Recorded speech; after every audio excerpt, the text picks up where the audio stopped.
I'm announcing a historic action to rescue our nation's capital from crime, bloodshed, bedlam, and squalor. Families come here every summer. Our museums are free. We have the National Zoo. We have some of the best career law enforcement and prosecutors in the country who are ready to take this on. I'm here at the National Zoo and it is pandemonium, by which I mean there are pandas here. Tensions are high as tourists get off the metro. They're sweaty, they're hot, they're not comfortable. It could erupt at any time. When a very small line developed at the Starbucks across the street, I was worried that all hell was going to break loose. There are roving gangs of youths that you can tell by the similarly colored t-shirts that they're all wearing. Luckily, the security measures in place seem to be holding a careful peace. Truly terrifying stuff. Let me get this straight.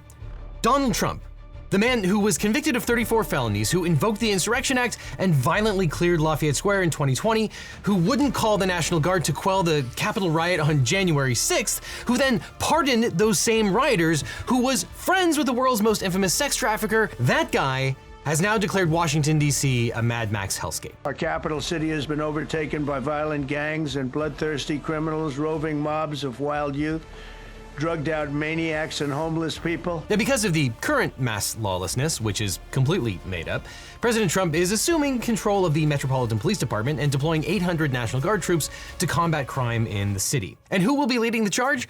Well, none other than former Fox News host Jeanine Pirro, who bluntly said, "We need to go after the DC Council and their absurd laws." And Attorney General Pam Bondi, who declared that tourists were unsafe while visiting the zoo. And Defense Secretary Pete Hegseth, fresh off of installing bathroom monitors, who promised the military would flow into the capital and other cities as needed. You will see them flowing into the streets of Washington in the coming week. They will be strong, they will be tough. Trump's allegations that the city has been overrun by bloodthirsty criminals, roving mobs of wild youth, and drugged-out maniacs are not true. But even if it was, does the president have authority to take over Washington, D.C.? Well, Trump started laying the groundwork for the takeover in early August when a high-profile member of DOJ, Edward Corsetine, was the victim of a carjacking by two Maryland teenagers. Elon Musk immediately tweeted that Corsetine had stopped, quote, a dozen men from assaulting a woman, and that he stepped in to save her and then was, quote, beaten to the point of concussion. Now, there doesn't seem to be any truth to the story of Big Balls saving a woman from assault by a dozen men, but Musk ended his tweet by calling on Trump to federalize DC. Truly, we live in the dumbest of dumb times. But Trump also posted about the incident on Truth Social. He shared a photograph of a shirtless Corsetine with what appeared to be blood splattered on his face, body, and pants. The photo was apparently taken by Marco Alez, another DOJ staffer who featured prominently in the mostly illegal DOJ takeover. Trump posted that, quote, the law in DC must be changed to prosecute these minors as adults and lock them up for a long time starting at age 14. If DC doesn't get its act together and quickly, we'll have no choice but to take federal control of the city and run the city how it should be run and put criminals on notice that they're not going to get away with it anymore. Now, you should know, violent offenses in DC are down 29% compared to the numbers of 2024, and generally speaking, these numbers are part of historically low crime statistics as well. However, there have been some high-profile incidents that garnered national attention. In May, 2 Israeli embassy staffers were killed in an anti-Semitic attack at the Capitol Jewish Museum. In June, a 21-year-old Republican intern was killed by stray bullets during an altercation between two rival groups. And some aspects of DC's criminal laws are controversial, especially how the justice system treats minors. In the district, youths aged 16 and older are automatically tried as adults for violent felonies such as murder or sexual abuse. Those under 15 are generally handled in juvenile court unless the judge decides to waive jurisdiction to transfer the case to adult court. But as he likes to do, President Trump shared his opinion on the matter, stating that juveniles 14 and older should be tried as adults, quote, they're not afraid of law enforcement because they know nothing ever happens to them, but it's going to happen now. But rather than deal with statistics, Trump wanted to deal with vibes and feelings, so he cited the Corsetine incident to declare that DC is facing an unprecedented crime wave, which it is not. So over the weekend, he transferred about 100 FBI agents to patrol the streets of DC, even though FBI agents are not trained as beat cops. The DEA, ICE, and the Marshals Service also contributing officers. He put Attorney General Pam Bondi in control of the Metropolitan Police Department with a mandate to clear homeless encampments and remove graffiti. And on top of that, he's calling up the DC National Guard. So it turns out he does know how to call up the National Guard. Trump's orders state that the moves are necessary in order to stem the dramatic rise of crime, which, as I explained, does not really exist. And in fact, in January, the Justice Department announced that DC's crime rate had fallen to its lowest point in 30 years. And that announcement is still up on the DOJ's website. But the question of when to try minors as adults is the subject of a decades-long debate in criminal justice circles, and it's fine for the president to have an opinion on criminal justice issues. But the appropriate age to try children as adults is a state and local issue everywhere except for DC, where the city is allowed to make its own laws unless Congress doesn't like them. That's right, over 700,000 people live in Washington, DC, a population larger than Wyoming, Vermont, and Alaska. But unlike those states, DC has no governor, no senators, and no voting representatives in Congress. That's because the framers wanted the federal government to control its own seat of power, so no state could meddle in national affairs. Article 1, Section 8, Clause 17 of the Constitution gives Congress the exclusive legislative authority over the Capitol. That arrangement loosened in 1973 when Congress passed the DC Home Rule Act, allowing residents to elect their own mayor and city council and manage local affairs. Under Home Rule, the mayor runs the city day to day, but Congress can still override DC's laws or revoke Home Rule entirely. And contrary to what the framers wanted, this system of government allows the states, through their elected congressional representatives, to meddle in DC's local affairs. Now, this hybrid system of federal and local control isn't a great deal for the people of DC, because it means that Congress has the right to overturn laws passed by the district, including its budget. For example, in March of 2025, Congress passed a continuing resolution that cut $1 billion from DC's budget, even though, unlike the federal government, DC does not have a budget deficit. 75% of the city's funding comes from local, not federal sources, but the city was still forced to cut some services as a result of congressional meddling. And that's not the only time that Congress has intervened to stop DC voters from self-governance. DC residents voted to legalize recreational cannabis, but since Congress will not allow the district to spend funds on legalization, the city has a convoluted gifting system alongside a retail ban. Republicans have also threatened to limit or even ban abortion. Again, this would be against the will of the voters. And President Trump has now vowed to deploy the National Guard to take over the police department and overturn local laws he doesn't like. So let's consider whether he has the authority to do any of that, starting with controlling the DC National Guard. But whether they have the authority or not, now might be a good time to remove your online personal data. Because if you didn't know, data brokers vacuum up your personal data from all corners of the internet and sell it to anyone who wants to buy it. But you can fight back and take control of your personal data by signing up for today's sponsor, Incogni. Incogni removes your personal data from online data brokers by searching the internet, reaching out directly on your behalf, and forcing them to take your personal info down. If these data brokers resist, Incogni will take care of that too, because Incogni fights back. These data brokers are the reason why in the United States you can search your name and find a bunch of websites that will give anyone your home address, phone number, and extensive history. It's shocking just how easy it is to find all this information. It also might be why you're getting so many spam calls lately, or even had your identity stolen. Now, I've been using Incogni for years, and in that time you can see I've been on hundreds of lists, some of which had a high sensitivity score, meaning the broker had tons of data on me. Luckily, Incogni has completed hundreds of takedowns for me over the years, and I could never do this myself, so thank you to Incogni for saving me weeks worth of work and adding me to over 40 suppression lists. And Incogni will continue to conduct ongoing removals, because even if the broker removes your data once, they can collect it and publish it again. So if online privacy is important to you, give Incogni a try. If you click on the link that's on screen or down below, you can try Incogni risk-free for 30 days with a 60% off discount, and get a full refund if you're not into it. But if you do decide to keep it, you'll still get the exclusive 60% off discount, so long as you use my link or the code LegalEagle, all one word, at checkout. So sign up for Incogni or I'll see you in court. As pointed out, there are 54 National Guard organizations in the United States, one for each state, as well as Puerto Rico, Guam, the U.S. Virgin Islands, and the District of Columbia. Of these, only the DC National Guard is never under local control. When the president was named as commander-in-chief of the DC National Guard, the district had no local government at all, and therefore no local official to take command of a militia. Now, times have changed, but the law has not. As a result, the president serves as his commander-in-chief of the DC Guard at all times. He has to exercise that authority through the Department of Defense, but that doesn't offer the population much protection. At a minimum, Secretary Hegseth should define the terms of the deployment, including the rules surrounding the use of force, which would normally be governed in part by state law. And in a perfect world, the Secretary of Defense would push back against the president using military against a civilian population, but we probably can't count on Secretary Hegseth to do any of that for reasons that we outlined in the video about Signalgate. So we're left with an outdated structure that is vulnerable to abuse. And there are several problems with the president's control of the DC Guard. First, it creates a, quote, loophole in the Posse Comitatus Act, the law that stops the president from using federal military forces to conduct a civilian police force. The purpose of the act is to prevent a tyrannical president from seizing control of a state or city without statutory authority.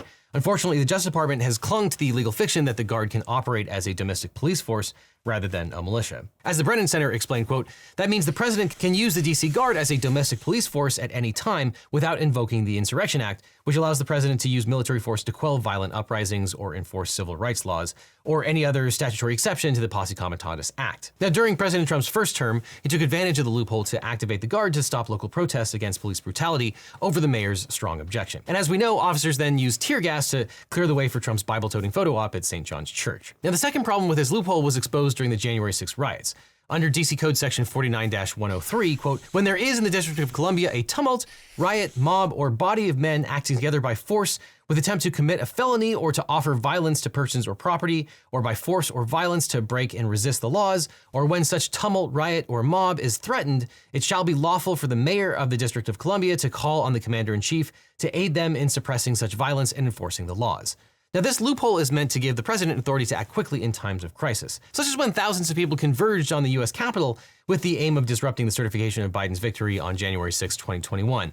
Oh, just kidding. No, I guess it doesn't work then. Because as we know, on January 6th, President Trump was holed up in the White House watching the events unfold on television, while the members of his staff, members of Congress, and Fox News personalities begged him to stop the riots. Mayor Muriel Bowser called on Trump to activate the D.C. Guard alongside the Maryland and Virginia National Guards. However, President Trump ignored that request. She then turned to the D.C. Guard's commanding general for help, though he had to follow the chain of command by requesting authorization from the Secretary of the Army. These communications took 3 hours. Meanwhile, rioters rampaged through the halls of Congress, while the D.C. Guard personnel sat waiting on buses. Now, this incident demonstrates how the mayor of D.C. doesn't have the same power to activate the National Guard in the same way that the state governors do, to provide assistance in the event of natural disaster, a riot, or pandemic. Instead, the city's mayors have to stay in the president's good graces and then hope he doesn't engage in political gamesmanship if they want to get any help during a violent event. So yes, the president can use the DC National Guard in ways that he would not be able to use other military personnel to conduct routine law enforcement tasks within Washington, D.C. itself. Now, does this mean that National Guard troops can patrol the streets just like city police officers?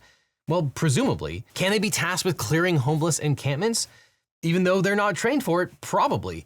And because DC is not a state, there's nothing the residents can do about it. Now, keep in mind that on the same day that Trump federalized DC, a trial started on whether deployment of National Guard to Los Angeles violated federal law. But that only went to trial because the governor filed a lawsuit challenging the move on the grounds that the Trump administration violated the 10th Amendment. And the mayor cannot make that same claim here. Now, in addition to the National Guard, Trump has asserted control over the local Metropolitan Police Department. Now, does the president have power to assume control over a city's police force? Well, not unless that city is Washington, D.C. Section 1-207.40 of the D.C. Code says, quote, whenever the President of the United States determines that special conditions of an emergency nature exist which require the use of the Metropolitan Police Force for federal purposes, he may direct the mayor to provide him, and the mayor shall provide, such services of the Metropolitan Police Force as the President may deem necessary and appropriate. But under the code, the deployment can only last for 48 hours, quote, unless the President has, prior to the expiration of such period, notified the chairman and the ranking minority members of the committees on the District of Columbia, of the Senate, and of the House of Representatives in writing as to such reason for such direction and the period of time during which the need for such services is likely to continue. Now, Trump has yet to provide a formal written justification outside of his Truth Social posts, but when he sends a letter to Congress or puts out an executive order, I expect it will follow the pattern of Trump's other emergency declarations, claiming the city is under invasion by illegal immigrants, gangs, drug cartels, and other undesirables. And the only way to fix these problems is, of course, to give the president unlimited power over the military and police. Now, while that sounds pretty bleak, the code does provide 2 key limitations on a president's authority. First, federal control of the police is supposed to be temporary for, quote, 30 days following the date on which such services are first made available, or the enactment into law of a joint resolution by the Congress providing for such termination, whichever first occurs. Second, the forces can only be used for, quote, federal purposes. Now, I'd like to tell you that this is a narrow tool for the rare situations like protecting the U.S. Capitol from attack, not an invitation for a president to play mayor, but the parameters of the code haven't truly been tested in court. And since there aren't any judicial decisions clarifying the boundaries of the president's power, the statute is up for interpretation. Still, 30 days means what it says, so that is somewhat of a limitation, unless, of course, on the 31st day, Trump declares a different emergency. But of course, he'd never do that, right? And the next question is whether Attorney General Pam Bondi can run the Metropolitan Police Department. And the answer is no, she can't run the police department on a permanent basis. Now, as we talked about, the Home Rule Act allows the federal government some authority to intervene temporarily in DC's policing emergencies. So it's probably likely that Trump has the power to delegate authority to Pam Bondi to manage some of MPD's operations for the duration of the emergency. But a lot hinges on what the federal emergency actually is. The code doesn't allow Bondi to dissolve MPD's operational command or permanently assume authority over the MPD and its priorities. That said, I kind of doubt we're going to make it through this without Bondi firing some of the local police officers and daring them to file lawsuits. Now, Mayor Bowser and the city council technically retain authority over MPD's activities that are outside of the emergency scope, But that's somewhat hard to interpret in this scenario because Trump defines the current emergency very broadly, encompassing routine law enforcement matters from graffiti to homeless encampments to the criminal sentences of teen carjackers. And as we've seen, the US has many statutes that trigger sweeping presidential powers in the event of an emergency. And Trump has repeatedly stretched the term emergency far beyond what is customary. During this second term, Trump, quote, made spurious or thinly documented claims of national emergencies to justify harsh illegal immigrant measures, sweeping tariffs, and emergency deregulation. Trump invoked the Alien Enemies Act, claiming that the United States was either under foreign invasion or at war, and used that assertion to justify deportations without due process. However, multiple courts have ruled that the country is neither formally at war nor facing imminent threat of invasion, though all the same, he ignored the Posse Comitatus Act and deployed the National Guard and the Marines to Los Angeles. Though all these cases have yet to wind their way entirely through the appeals process. So finally, what about Trump's other aim, sending juvenile offenders to adult prisons? Well, DC's 13-member city council has the authority to draft legislation, including criminal codes. But here's the big catch. Every bill passed by the council must be sent to Congress for a review period. For criminal laws, it's usually 30 legislative days, and during that time, Congress can pass a joint resolution of disapproval to block it, and the president can sign that into law. This happened in 2023 when Joe Biden was president. The DC Council spent over a decade modernizing its criminal code, but Congress stepped in and overturned it, citing concerns about lowered maximum penalties for certain crimes, including carjacking. And President Biden signed the disapproval into law. See, guys, when it comes to denying DC residents basic rights to self-govern, Congress and the president can be bipartisan too. Now, after the veto, DC Attorney General Brian Schwab said, quote, to overturn our local democratically enacted laws, the product of 10 plus years of collaboration between law enforcement, judges, and policy experts, without any independent analysis, review, or alternate proposal, is not only undemocratic, it's also careless. But here's the thing, even if every voter in the district supports a reform, Congress and the president can still veto it.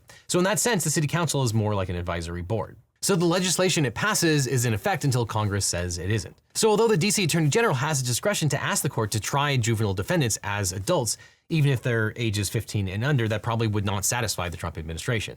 They would prefer to take away prosecutorial and judicial discretion entirely. And although Trump and Congress could repeal that provision of the law, they've made no move to go through the legislative process. But for the next 30 days, if you're walking down the street in DC, you might want to watch out for federal troops, FBI agents, and commandeered MPD officers. And if they arrest you, you're going to want a good lawyer. Luckily, I know a guy. Now, after I started this channel, every week I'd get hundreds of comments and emails from viewers who are dealing with legal problems. And they'd ask, can you help me find a lawyer? How do I know if this attorney is any good? And there's a massive gap in our justice system. It's that people don't know how to find the right lawyer for their specific situation. They're scared, they're overwhelmed, and they end up doing nothing or hiring the first attorney who calls them back. And that really bothered me. So I started to wonder, what if there was a different way? What if we could build a law firm that actually lived up to the values that I talk about on this channel? Transparency, accessibility, and putting clients first instead of chasing billable hours. A firm where you don't need to pay anything up front, and your lawyers only get paid if you do, to maximize your opportunity for justice. So a few years ago, I decided to fix that problem.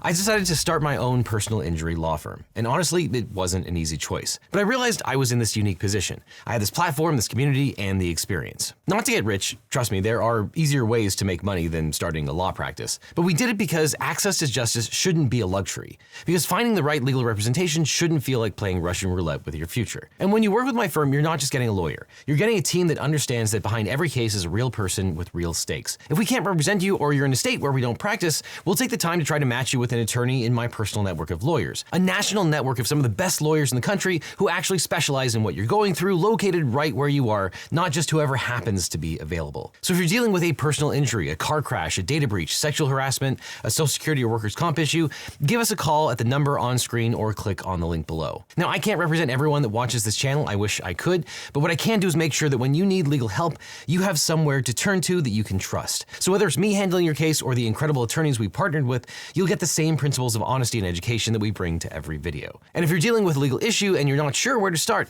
check out the link in the description. Let's have a conversation about how we can help you find not just a lawyer, but the right lawyer for your situation. Because at the end of the day, that's what this is all about, making sure that when life gets complicated, you don't have to face it alone. Which is why when you need a lawyer, you don't just need a legal team, you need the Eagle team.